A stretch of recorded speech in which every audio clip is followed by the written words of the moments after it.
Salam damai dan salam dalam kasih Kristus. Hari ini hari Kamis tanggal 17 September 2020. Bacaan Injil diambil dari Injil Lukas bab 7 ayat 36 sampai ayat 50. Seorang Farisi mengundang Yesus untuk datang makan di rumahnya. Yesus datang ke rumah orang Farisi itu lalu duduk makan. Di kota itu ada seorang perempuan yang terkenal sebagai seorang berdosa.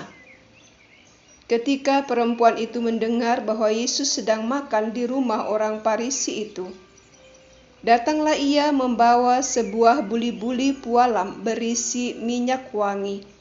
Sambil menangis, ia pergi berdiri di belakang Yesus dekat kakinya, lalu membasahi kakinya itu dengan air matanya dan menyekanya dengan rambutnya. Kemudian ia mencium kakinya dan meminyakinya dengan minyak wangi itu. Ketika orang Farisi yang mengundang Yesus melihat hal itu, ia berkata dalam hatinya, "Jika ia ini nabi, tentu ia tahu siapakah dan orang apakah perempuan yang menjamahnya ini.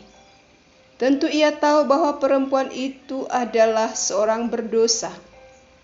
Lalu Yesus berkata kepadanya, "Simon, ada yang hendak kukatakan kepadamu?" Sahut Simon, "Katakanlah, Guru." Ada dua orang yang berhutang kepada seorang pelepas uang. Yang seorang berhutang 500 dinar, yang lain 50. Karena mereka tidak sanggup membayar, maka ia menghapuskan hutang kedua orang itu. Siapakah di antara mereka yang akan terlebih mengasihi dia? Jawab Simon, "Aku kira dia yang paling banyak dihapuskan hutangnya."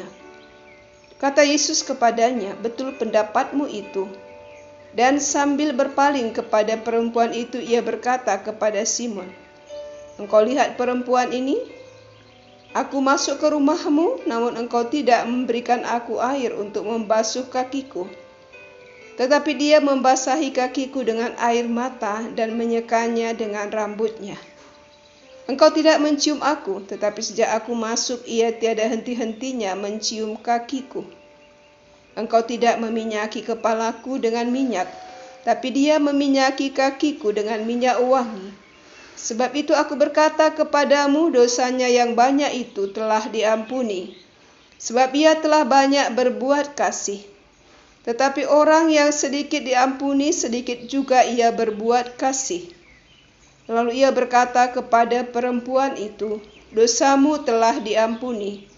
Dan mereka yang duduk makan bersama dia berfikir dalam hati mereka, "Siapakah ia ini, sehingga ia dapat mengampuni dosa?"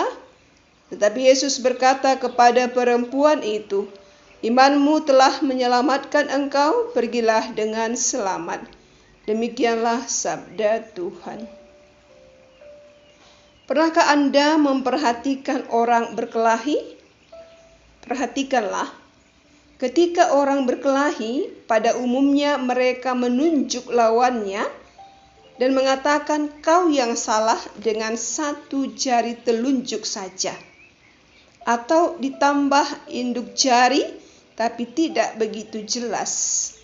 Dan selebihnya jari itu mengarah kepadanya. Jadi kalau dipikir-pikir, ketika kita menunjuk lawan dan mengatakan "kau yang salah", sebenarnya kesalahan itu lebih banyak pada diri kita. Karena jumlah jari lebih banyak menunjuk ke diri kita ketika ia mengatakan "kau yang salah". Kalau memang kita benar dan lawan itu salah, mengapa tidak semua jari kita arahkan kepada lawan, supaya semua kesalahan itu mengarah kepadanya? Bagaimana mungkin terjadi perkelahian kalau hanya satu yang salah? Tapi sering terjadi orang menganggap dirinya benar dan orang lainlah yang salah. Saudara-saudari, berbicara tentang orang yang menganggap diri benar dan orang lain salah sangat menarik jika kita merenungkan kritikan Yesus dalam bacaan Injil yang telah kita dengar tadi, yakni kisah Yesus yang diurapi oleh perempuan berdosa. Pada waktu itu Yesus diundang ke rumah seorang Farisi, barangkali untuk suatu jamuan sesudah kebaktian dalam rumah ibadat. Tidaklah luar biasa bahwa pada perjamuan semacam itu ditemukan tamu-tamu yang tidak diundang. Di antara tamu yang tak diundang itu terdapat seorang perempuan yang dikenal sebagai perempuan sundal. Ia datang membawa sebuah buli-buli pualam berisi minyak wangi. Sambil menangis, ia pergi berdiri di belakang Yesus dekat kakinya, lalu membasahi kaki Yesus dengan air matanya dan menyekanya dengan rambutnya. Kemudian ia mencium kaki Yesus dan meminyakinya dengan minyak wangi itu. Orang Farisi tersinggung dengan sikap Yesus menerima penghormatan yang diberikan dengan cara yang begitu memalukan dari seorang yang begitu tidak disukainya. Yesus yang dipandang sebagai nabi yang tidak ambil pusing tentang diri perempuan itu rasanya tidak pas. Tapi Yesus tahu apa yang ada di hati Simon. Maka Yesus menjelaskan maksudnya dengan suatu perumpamaan, katanya, ada 2 orang yang berhutang kepada seorang pelepas uang. Yang seorang berhutang 500 dinar, yang lain 50. Karena mereka tidak sanggup membayar, maka ia menghapus hutang kedua orang itu. Siapakah di antara mereka yang akan terlebih mengasihi dia? Jawab Simon, aku kira dia yang paling banyak dihapuskan hutangnya. Saudara-saudari, jelaslah bahwa semakin seseorang diampuni, semakin ia mengasihi. Cinta kasih adalah bukti penerimaan dan pengampunan. Jangan lihat bahwa perbuatan perempuan itu kepada Yesus tidak sopan. Sebaliknya lihatlah bagaimana perempuan berdosa itu menunjukkan dengan melimpah cinta kasihnya terhadap Yesus. Inilah bukti bahwa telah banyak dosanya diampuni.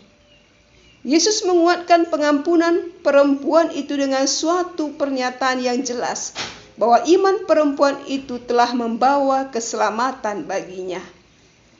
Barangkali benar bahwa perbuatan perempuan itu tidak sopan, tapi ia tidak peduli dan tidak memusingkan apa kata orang tentang dia. Cinta kasih perempuan itu terhadap Yesus adalah sebab dari pengampunannya. Berbuat kasih menunjukkan tanda terima kasih. Saudara-saudari, di sini jelas bahwa kasih Tuhan itu luar biasa.